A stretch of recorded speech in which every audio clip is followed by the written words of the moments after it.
Por eso es que las personas se estancan mucho en el tema del dinero. Cuando tú te centras en servir, en hacer las cosas bien, el dinero termina llegando. Muchas personas piensan en el dinero como en todo el tiempo en el necesito, y por eso mismo el dinero termina huyendo de ellos. En vez de enfocarme en el problema, me enfoco en la solución. Aprende de personas que ya hayan recorrido el camino. Eso fue lo que yo hice, fue lo que más me funcionó. Y ahí es cuando tú comienzas a ver que tus ingresos mensuales van subiendo, mientras que tus gastos se mantienen estables, y ahí es cuando tú comienzas a generar esta libertad financiera. Y más dinero no soluciona el problema, lo solucionas con más educación. Cami, para ti, ¿quién logra la libertad financiera más fácil? Una persona que gana 10 millones de pesos colombianos, a $2.500, y tiene, digamos, gastos de 3.000, o una persona que gana el mínimo y está ahorrando un 1%. Voy a definir en una palabra o en una forma sencilla para mí qué es libertad financiera. Hola, soy Camilo Mondragón, tu host en este podcast, donde aprenderás herramientas, técnicas e historias para saber cómo invertir y cómo evitar errores que nuestros invitados como grandes inversionistas han cometido. Hablaremos de las inversiones del futuro y cómo hay nuevas industrias que pueden dar grandes saltos en tus inversiones. Bienvenido a Mentes Inversionistas.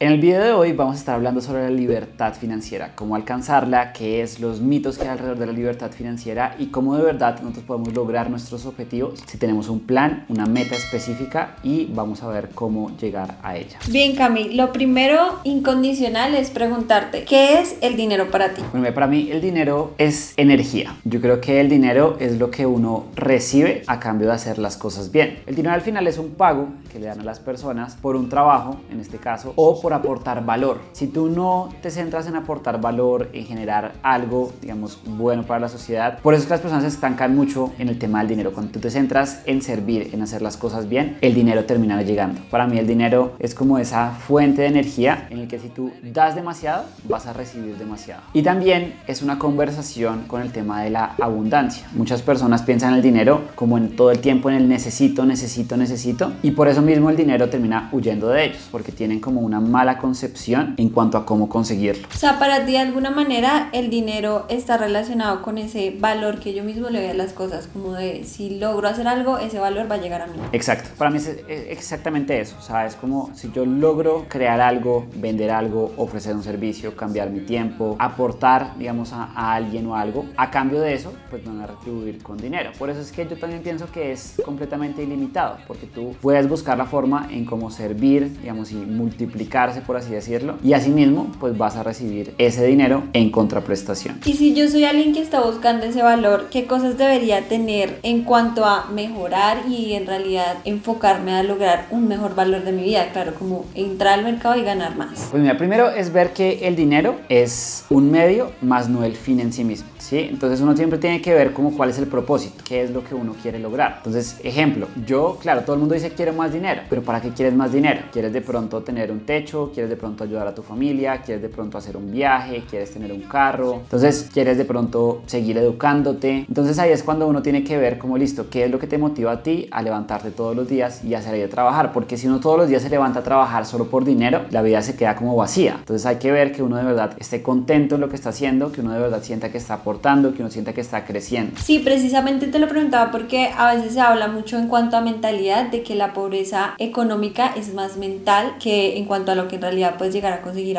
de valor. ¿Tú crees que es así? Sí, digamos que es una línea delgada, pero sí, yo creo que muchas personas tienen, digamos, una mentalidad que atrae la pobreza. Entonces siempre están pensando en escasez. Mira, una persona, digamos, que tiene mentalidad de pobreza, siempre está pensando en el no tengo o en el no puedo. Mientras que si tú hablas con una persona que tiene una mentalidad de abundancia o de riqueza, siempre está pensando en cómo puedo hacerlo. Entonces, si es como cambiar el enfoque, en vez de pensar en no puedo lograrlo, siempre estoy pensando en cómo puedo lograrlo. En vez de enfocarme en el problema, me enfoco en la solución. Ok, ahora llevémoslo un poco hacia de lo que se trata esto de libertad financiera. ¿Cómo puedo yo encontrar una solución para esa libertad financiera y no enfocarme solo en soy pobre, no voy a salir de esto? ¿Cómo puedo salir o llegar más allá? Bueno, mira, de pronto va a sonar como cliché, pero lo primero uno tiene que entender qué es lo que está haciendo. Entonces hay que educarse. Aquí no estoy hablando de que siempre tengas que pagarle a alguien, sino que tú puedes comenzar educándote, ejemplo, con estos videos, o escuchando un podcast, viendo un video de YouTube, buscando en internet. O sea, si uno quiere hacerlo, puede lograrlo. Ya después, ¿tú cómo tienes que hacer? Pues ya cuando quieras profesionalizarte, pues aprende de personas que ya hayan recorrido el camino y que te puedan ayudar a cortar esa curva de aprendizaje. Eso fue lo que yo hice, fue lo que más me funcionó, fue conseguir mentores. De hecho, los fundamentos ni siquiera los aprendí pagándole una mentoría, digamos, o aprendiendo de alguien, sino fue jugando un juego. Yo cuando pequeño leí este libro de Padre Rico, Padre Pobre, de Robert Kiyosaki, que todo el mundo habla y escucha hablar, y habla sobre el tema de la carrera de la rata. ¿Qué es la carrera de la rata? Las personas, digamos, tienen un trabajo, reciben un sueldo o un ingreso, uno puede ser independiente, empresario, lo que sea, recibe un ingreso y siempre este ingreso se le va en gastos y pagar deudas. Y las personas de repente tienen un aumento o les llega más dinero, y ¿qué es lo que hacen? Automáticamente pues tienen más deudas y más gastos. Entonces se la pasan como en ese círculo vicioso, dando y dando y dando vueltas, y se quedan ahí. Pero cuando yo vi este juego, que es de Robert Kiyosaki, que se llama Cash Flow, lo que mostraba el juego era básicamente como una abstracción de la vida real, pero en cuanto al tema del dinero. Entonces te decía, listo, tú comienzas con un sueldo de X cantidad. Entonces vamos a poner el ejemplo, creo que estaba como en dólares, $1,000. Entonces, bueno, yo con $1,000, ¿en qué momento logro libertad financiera? O con $500, ¿en qué momento logro libertad financiera? Y el juego lo que te enseña a lo largo, para no hacer el cuento tan extenso, es que primero tienes que centrarte en tener ganancias de capital. Entonces de repente salió una tarjetita y te decía, hay una acción de Apple a $5, ¿la compras o no la compras? Entonces tú decías, listo, yo voy a comprar $500 en acciones de Apple. Y a medida que ibas lanzando los dados y ibas avanzando, en el juego de repente te salía otra tarjetita y te decía, la acción de Apple ya no cuesta $5, sino que cuesta 40. Entonces claro, es un crecimiento de casi 8 veces tu capital. Entonces claro, ahí tú dices, listo, esos $500 los voy a vender porque ya la acción de Apple subió a 40, yo la había comprado a 5 y con esos $500 hice 4,000 y voy teniendo ganancias de capital. Y luego te salían otras tarjetas que te decían, hay una propiedad o un negocio que cuesta, digamos, por poner el ejemplo, $10,000 y tú ya has hecho, digamos, otro capital antes, y inviertes ahí y esto te comienza a generar flujo de caja. Y ahí es cuando tú comienzas a ver que tus ingresos mensuales van subiendo mientras que tus gastos se mantienen estables, y ahí es cuando tú comienzas a generar esta libertad financiera, sobre todo porque generas fuentes de ingreso que no dependen de ti. Entonces ya digamos un negocio que funciona solo, tienes una propiedad raíz que te genera una renta, tienes acciones que no estás buscando ganancia de capital sino que te están generando dividendos, tienes criptomonedas, ejemplo, que están generando ganancias recurrentes a través de mecanismos como staking, que es, digamos, como se llama en el mundo cripto. Entonces uno comienza como a generar como ese conjunto de activos que también lo conocemos como un portafolio, y pues ahí lograr la libertad financiera. Y así es como uno gana el juego, primero ganancias de capital y luego ingresos pasivos. Digamos que ese es el caso del que lo logró, del que siguió la regla o el juego en este caso. Ahora pongamos el caso hipotético de alguien que lo estudió, invirtió, no ganó y siguió solo intentándolo y seguía como en esta misma rutina de no lo logro. ¿Cuál sería el paso a paso para ese tipo de persona? Bueno, mira, hay el paso a paso, y nosotros siempre hablamos de una metodología para, digamos, llegar a esta libertad financiera, se llama la metodología Moped. ¿Qué consiste la metodología Moped? Básicamente, primero es el tema de mentalidad, después viene un tema de objetivos, porque tú tienes que saber a dónde vas a llegar, luego viene un tema de presupuesto o planificación, luego viene un tema de estrategia, porque tienes que saber cómo vas a invertir y en qué momento invertir, y ahí pues viene el tema de timing, que el timing es justo en qué momento invertir. Porque claro, hay muchas personas que hacen todo lo anterior y de repente van y compran, ejemplo, Bitcoin cuando estaba en 69,000, en sus máximos anteriores, y luego ven como el mercado baja un montón. Entonces cuando unes estas 5, no es que funcionen por aparte, entonces tienes que tener la mentalidad, tienes que tener los objetivos, tienes que tener la planificación, tienes que tener la estrategia y el timing de saber cuándo invertir. Cuando estas 5 las organizas es cuando comienzas a salir de esa carrera de la rata y cuando comienzas a tener mejores resultados. Entonces tienes que identificar el problema, porque si no, pues te vas a quedar ahí dando vueltas una y otra vez, y más dinero no soluciona el problema, lo solucionas con más educación. Digamos que mi problema es exactamente ese, el no poder presupuestar o no saber cómo hacerlo. ¿Cómo gestionarías o aconsejarías a esa persona para que gestionara sus finanzas? Bueno, mira, lo primero es que hay que, digamos, lo que no se mide no se mejora. Entonces hay muchas personas que dicen, no, es que no me alcanza la plata a final de mes, pero ni siquiera saben a dónde se les va. Entonces tienes que tener una columna con tus ingresos, una columna con tus gastos fijos, una columna con tus gastos variables, ir anotando, digamos, todo en lo que vas gastando. Luego lo que haces es que optimizas eso y ves como, listo, estoy gastando en algo que no es necesario, porque también eso es un juego de la gente, ¿no? Hay veces dice como, o sea, no diferencian entre quiero y necesito. Claro, yo quiero el último iPhone, pero ¿lo necesito? Seguramente no. El celular que tienes puede hacer todo lo que necesitas, digamos, de verdad. También de pronto esas vacaciones. Entonces tú dices, no, es que quiero irme de viaje la próxima semana o el próximo mes y tus finanzas están horribles. Entonces, ¿de verdad lo necesitas o quieres hacer? Y es cuando uno debe decir como, listo, tengo que de verdad más bien ahorrar para ese viaje que endeudarme para ese viaje, porque es una de las peores deudas. Entonces, eso es uno, primero medir esto. Debemos entender que la deuda no es ni buena ni mala. Hay deuda buena y hay deuda mala. mala. Digamos, si tú vas a ver todos los millonarios del mundo, tienen más o menos de su patrimonio un 40% en deuda. Imagínate a alguien que tiene 1.000 millones de dólares y tiene 400 millones de dólares en deudas. Y esa persona está tranquila con sus activos porque saben que la deuda es un apalancamiento. Pero por el contrario, que alguien tiene 1.000 dólares y tiene 800 dólares en deudas de la tarjeta de crédito, que gana 1.000 dólares, tiene 800 dólares de deuda en la tarjeta de crédito, pues claro, siempre está preocupado porque esos 800 dólares lo usó para gastar, cosas que no le estaban produciendo nada. Ahí es organizar el tema de la deuda. Y ya luego planificar y tener el hábito de siempre ahorrar, pero no solamente ahorrar, sino ahorrar para invertir. Entonces, la gente normalmente tiene una ecuación financiera y es ingresos igual a gastos menos, digamos, el ahorro, ¿sí? Queda el ahorro. Entonces, ¿qué pasa? No debe cambiar. Primero yo debo ahorrar y luego sí ver cuánto dinero me queda y luego con eso sí gastar. No al revés. La gente primero, digamos, le entra la plata, gasta un montón y si le queda, ahorra. Yo tengo que decir más bien, y no se trata de cuánto dinero nuevamente, sino de decir, listo, yo voy a ahorrar primero, ejemplo, el 10% o así es el 1%. Y luego con eso ya tú vas a ver cuáles son los ingresos que te quedan. Entonces ganas 1.000, tú dices voy a ahorrar el 10%, entonces en realidad te está entrando 900 dólares. Y ya con esos 900 sí comienzas a gastar. ¿Listo? Entonces no al revés. Ok, pongámoslo ahora en un caso, pues. Yo soy mujer y claramente por ser mujer priorizo comprar ropa, por ejemplo, comprarme algo de maquillaje que pues actualmente está súper caro. Y soy una persona que gana el mínimo. ¿Cómo lo acomodarías? Pero en cuanto a porcentajes. Ahorro tanto, ¿cuánto debería gastar? Y todavía para darme el gusto, ¿cuánto más o menos debería ahorrar? Tener en porcentaje, o sea, para igual darme un gustico. Bueno, a mí siempre esa frase de los porcentajes me suena cliché y es como porque tú lees todos los libros y siempre dice como, listo, vive con el 50%. Sí, más o menos es como, deberías vivir con el 50%, deberías tener una parte para inversión, una parte para ahorro, una parte para educación, una parte para ocio y otra parte para donaciones. Pero pues obviamente lo que tú dices, si estamos hablando del ejemplo de que ganas o digamos que cualquier persona que gane un mínimo, pues obviamente va a ser muy difícil que tú puedas distribuir de esa forma. Entonces, mi recomendación ahí es céntrate en aprender habilidades que te permitan generar más dinero. Porque, claro, si estás en ese punto, y yo siempre tengo esta duda, de hecho lo hablaba con un amigo que también es especialista en todo el tema de finanzas, y él me decía, Cami, para ti, ¿quién logra la libertad financiera más fácil? Una persona que gana 10 millones de pesos colombianos, a 2.500 dólares, y tiene, digamos, gastos de 3.000, o una persona que gana el mínimo y está ahorrando un 1%. Y la respuesta es, la persona que gana el mínimo podría lograr la libertad financiera más fácil. Está acostumbrado a que sus gastos sean bajos y cualquier aumento del ingreso, si mantiene sus gastos, digamos, o su estilo de vida estable, puede perfectamente lograr que sus inversiones paguen ese estilo de vida. ¿Y qué va a hacer? Ya luego tiene que ir subiendo de forma responsable para que vaya entrando más dinero, siga siendo saludable financieramente y pueda ir aumentando su estilo de vida. Pero ya puede hacer que esas pequeñas inversiones y esos pequeños ingresos puedan cubrir sus necesidades básicas. Y en ese caso, ¿en cuánto tiempo llegó a la libertad financiera? Pues mira, yo creo que si uno de verdad se instruye, o sea, tiene como un mentor, aprende metodología, se organiza, nosotros tenemos personas que han logrado libertad financiera en 3 años o menos. Eso obviamente depende de cada uno. A mí me tomó más o menos unos 5 años trabajando muy fuerte, digamos, poder decir como,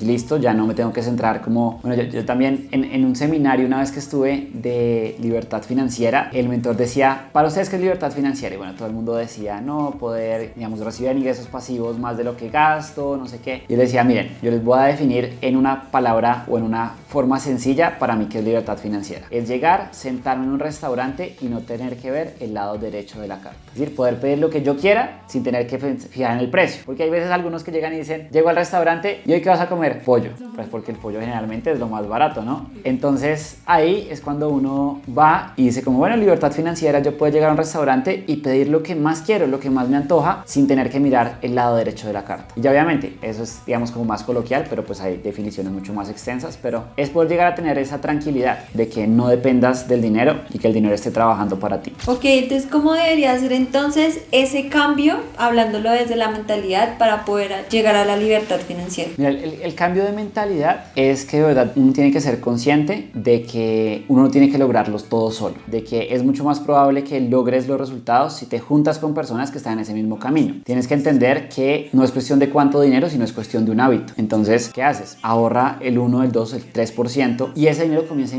invertirlo, digamos, de a poquito, empieza a entender en lo que estás invirtiendo y así vas a tener los hábitos necesarios para lograr esa libertad financiera. Comienza a llevar un registro de tus gastos y tus ingresos. Entonces, ahí es cuando uno de verdad pues puede comenzar a encaminarse, digamos, hacia el objetivo. Eso en cuanto a lo que tú mismo has dicho, que que has escuchado mentores, que has podido aprender, pero ¿qué pasa en tu vida personal? ¿Cómo fue ese cambio para lograr la libertad financiera? El cambio, digamos, en mi vida siempre fue centrarme en conseguir más ingresos. La mayoría de personas se centran mucho en los gastos, creo que es la primera etapa y es centrarse en reducir los gastos, pero llega un punto en el que tú debes centrarte es en conseguir más ingresos. Entonces yo siempre veía cómo crear nuevas fuentes de ingreso. Entonces listo, no solamente depender, porque yo también en su momento, digamos, trabajé 2 años en banco y no ganaba mal, pero pues no era lo que yo quería y sabía que ahí nunca iba a lograr libertad financiera, o sea, en un empleo estable es muy difícil. Entonces uno tiene que comenzar a crear ese camino, digamos, comenzar a invertir. Entonces eso fue lo que yo comencé a hacer, comencé a invertir, comencé a crear mis portafolios de inversión y llegó un momento en el que yo dije, si estoy ganando más por mis inversiones que lo que gano en el banco, renuncio. Y eso pues efectivamente pasó, digamos, eso fue en enero de 2018, ya hace, digamos que unos 6 años para este momento, y bueno, pues fue tomar la decisión y de verdad darle con todo. Ok, tú dirías que fue como primero un desarrollo personal, 100%. Sí. Luego hiciste el trabajo de entrar a tus propias finanzas, de reacomodar, por decirlo así, tus finanzas, entraste a mirar el sistema financiero y ya luego hiciste como tu plan de acción. Así es. En este caso, pongámosle por ahí unos pasos a ese plan de acción para que la gente lo tenga claro desde tu experiencia. Pues básicamente esa fue la metodología que yo creé y con la que hemos ayudado a las personas, que es la metodología MOPRE. Entonces esta mentalidad, que efectivamente era lo que te hace ser consciente y ver cómo funciona el dinero, cuál es esa energía del dinero, cuál es la forma en la que yo tengo que generar dinero. Luego la parte de objetivos, pues hay que saber uno dónde está parado y hacia dónde quiere ir. Luego la parte de la planificación, porque de nada sirve tener un objetivo si tú no haces un plan para llegar allá. Y ya luego viene la parte de la estrategia. Entonces ahí fue que comencé a buscar mentores, comencé a leer cada vez más, comencé a instruirme en temas de inversiones y de finanzas, porque muchas veces las personas sufren como de amnesia financiera, como que piensan que las finanzas no son con ellos, pero al final las finanzas tocan a todo el mundo. Y por último me centré en entender en cuáles eran los mejores momentos para invertir en el mercado, que es el tema de timing. Y ahí pues nació la metodología MOPRE. Ok, en cuanto a todo esto, en realidad, ¿qué le podríamos decir a las personas que aprendan primero? Mira, lo primero es la mentalidad. Hay que ser conscientes de verdad en qué punto estás y cuáles son como esos tabús que uno tiene frente al dinero, porque siempre uno tiene muchos paradigmas, porque todo está condicionado en lo que tú oías cuando pequeño, lo que tú veías cuando pequeño y lo que experimentabas cuando pequeño. Entonces, si en tu casa, ejemplo, veías que era una familia despilfarradora, entonces pues ese es el concepto que tú tienes del dinero. Entonces el dinero llega y así mismo se va rápido. Si en tu casa de pronto decían como el dinero es el problema de todos los males, pues tú naciste creciendo que el dinero no es bueno, sino que por el contrario es malo, y eso en tu subconsciente va a hacer que cuando tú recibas dinero, automáticamente el dinero no se va a quedar contigo. Hay que tener esa mentalidad, cambiar la mentalidad en cuanto al dinero, y yo diría que lo primero es aprender a estructurar un presupuesto, planificar y entender las finanzas. ¿Listo? Y ya después comenzar a educarse. ¿Tú dirías que hay algún desarrollo de habilidades para poder llegar a este tipo de libertad financiera? Yo digo que sí, la disciplina. O sea, uno no tiene que ser experto ni en matemáticas ni en finanzas, porque mira, he conocido personas de todo tipo que logran libertad financiera. Tampoco se trata de edad. O sea, hay personas que, digamos, muchos multimillonarios se hicieron millonarios después de los 60 años. Entonces no hay una edad como tal, y entre uno más antes comience, pues claro, tienes un poquito más de ventaja, porque claro, como me hubiera gustado a mí haber tenido la información que tengo hoy cuando tenía, no sé, 20. Entonces seguramente habría hecho algunas cosas un poco diferentes y hubiera logrado libertad financiera más rápido. Pero lo importante es entender que cada uno tiene su proceso. Ok, ya para terminar, dinos esos consejos importantes o necesarios para llevar a cabo o para en realidad enfocarse en libertad financiera. No, yo creo que al final es educarse. Sí, el consejo es edúcate, edúcate, edúcate. Siempre hay una frase que dice como pon el dinero de tus bolsillos en tu mente, que tu mente llenará de nuevo tus bolsillos. Entonces básicamente un círculo vicioso. Yo creo que uno es el activo más rentable. Entonces si tú te centras en de verdad conseguir ese